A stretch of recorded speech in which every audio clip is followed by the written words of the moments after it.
Oman is one of the most important Gulf countries. It is strategically located at the mouth of the crucial Persian Gulf. But unlike most other Middle Eastern countries, the Sultanate of Oman has played a peaceful role for decades. Under Sultan Qaboos bin Said, Oman played the role of mediator most times. Oman even opened trade relations with Israel in the 90s, which were later suspended in 2010. But Oman never participated in any of the Arab wars against Israel. Bin Said commanded respect from all nations, be it Saudi Arabia or Iran. And that is why Oman was so special and so important for diplomacy in the region. But after a 40-year rule, in 2020, Bin Said died. And hence came a void of far-sightedness, diplomacy, and leadership that is waiting to be filled, especially in a Middle East where Israel is increasingly being recognized and honored. Hi, and welcome to TFI Global, the foreign affairs and geopolitical analysis arm of the TFI Media Group. I am your host Shubhangi, and in this video I will tell you why Oman's decisions will be crucial for Israel and for peace in the Middle East, and what Saudi Arabia is doing about it. Oman is a moderate Arab nation.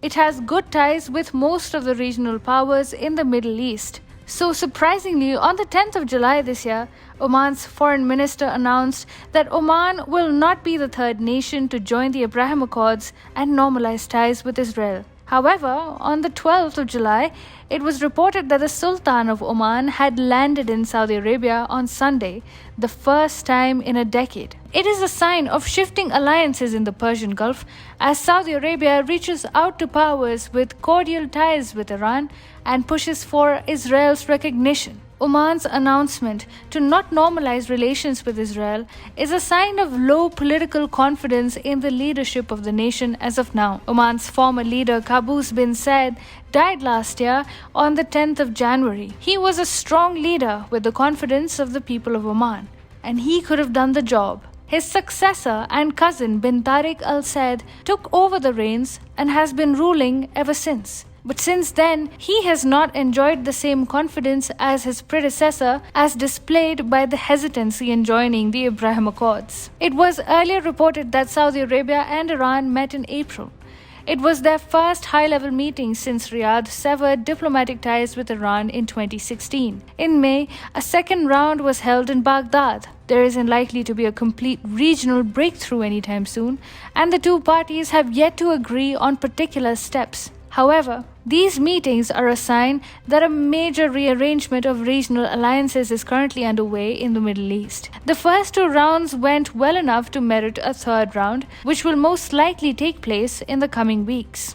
Saudi Arabia and Iran are regional rivals. Riyadh sees itself as the leader of the Sunni and even the Muslim world, while Iran styles itself as the flag bearer of the Shiite camp, supporting militants across the Middle East. However, talks held in Iraq earlier had limited scope and maneuverability as they majorly focused on the conflict in Yemen. But the visit of Oman's Sultan to Saudi Arabia is going to change the focus of the talks between Iran and Saudi Arabia.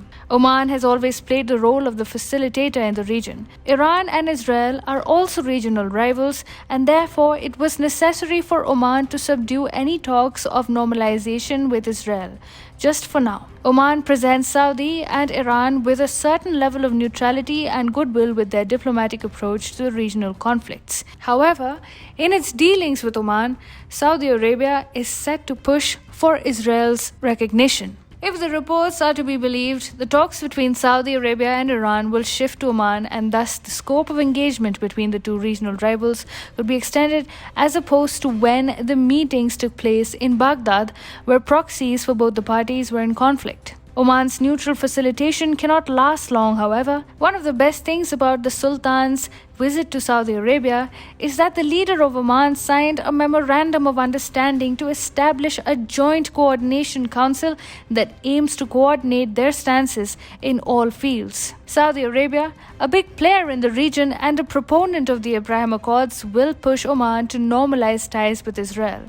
Relations between Oman and Saudi Arabia had long been cool despite their shared border. A closer relationship could be an economic boon for Oman, which is struggling to diversify its economy away from oil. Earlier, states which had signed the Abraham Accords were presented huge concessions and gifts for normalizing their ties with Israel. UAE, Bahrain, and Sudan, all states with a strong leadership backed by Saudi Arabia, restored relations with the Jewish state despite opposition from the rest of the Arab world and their own domestic populations. Oman's outreach to Saudi Arabia, however, will boost the leader's domestic confidence, and with Saudi Arabia backing the moderate Arab state, it won't be long before Oman ties hands with Israel under the umbrella of the Abraham Accords.